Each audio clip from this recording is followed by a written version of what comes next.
अस्सलामुअलैकुम।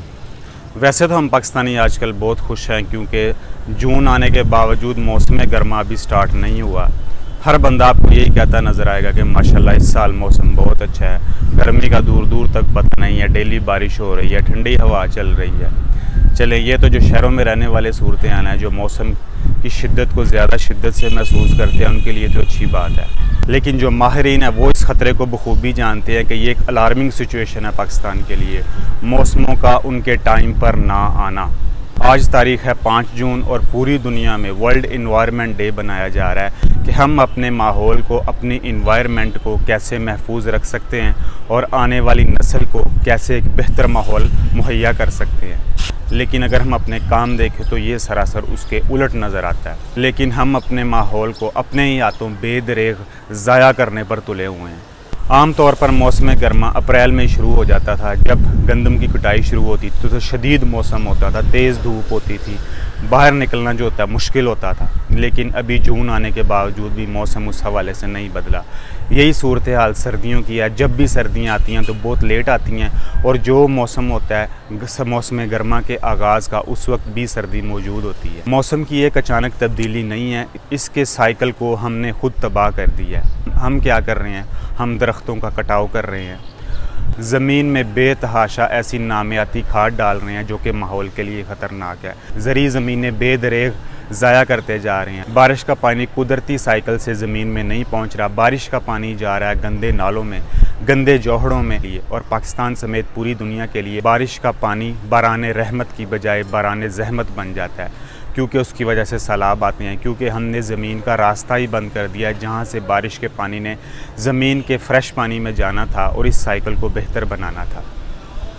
World environment day बनाने का मकसद सिर्फ ये नहीं है कि आपको सेमिनार करें, इजलास करें, वॉक करें, लेकिन इसके लिए कुछ सोचें कि हमने करना क्या है। ये जो मैंने आपको फैक्टर बताए हैं, दरख्त काटना, नामियाती खाद ज़मीन में डालना, बारिश के पानी के साइकिल को ख़राब करना, ये तो बहुत बड़ी बातें हैं। इन बातों से बचना हो तो इसके लिए तो बहुत लंबा साइकिल चाहिए, बहुत ज़्यादा वसाइल चाहिए। लेकिन जो छोटे काम हैं जो हम खुद कर सकते हैं, प्लास्टिक का बेदरेग इस्तेमाल जो है, हम आज भी क्या कर रहे हैं? प्लास्टिक के शॉपर को नालों में फेंक रहे हैं। गंदी प्लास्टिक जो रिसाइकल हो सकती है उसको कूड़े में फेंक रहे हैं और लोगों के लिए जहमत बना रहे हैं। हमसे ये नहीं हो सकता कि हम कूड़े के ड्रम तक जाकर ही अपना कूड़ा फेंक दें। हम दरवाजे के आगे ही नालियों में, नालों में कूड़ा फेंक रहे हैं। कूड़ा भी आम नहीं है। कूड़ा कौन सा है? जो प्लास्टिक के शॉपर हैं, प्लास्टिक से बनी इशियाँ हैं और इससे मिलते जुलते दूसरी इशियाँ हैं।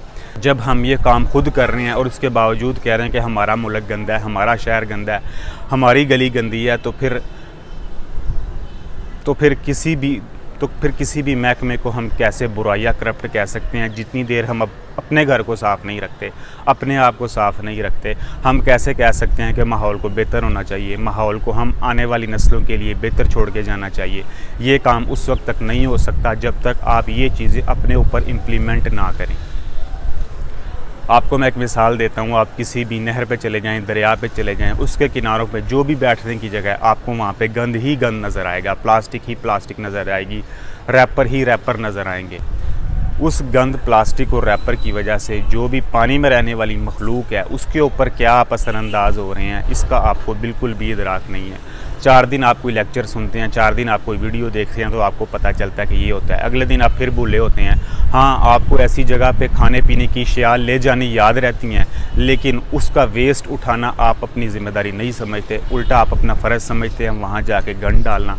आलमी माहौलियाती दिन मनाने का यही मकसद है, या ये इस बात की एक याद दहानी है कि आप अपने फ़र्ज़ को समझें, उसके बाद आप अपने हकूक़ का मुतालबा करें। सबसे पहले आप अपना फ़र्ज़ अदा करें, फिर हुकूमत से ये मुतालबा करें कि हमारा ये फ़र्ज़ था, हमने ये फ़र्ज़ अपना पूरा कर दिया है, अब आपका ये फ़र्ज़ है, आप अपना फ़र्ज़ पूरा करें। किसान जो है वो ज़री ज़मीन बेच रहा है क्योंकि उसको फ़ायदा नहीं है। बागात के मालकान हैं, वो बागात के मालकान हाउसिंग सोसाइटी को बेच रहे हैं कि उन्हें फ़ायदा नहीं है। हर बंदा कहता है मैं तंग हूँ, और तंग भी है, इसमें कोई शक नहीं है।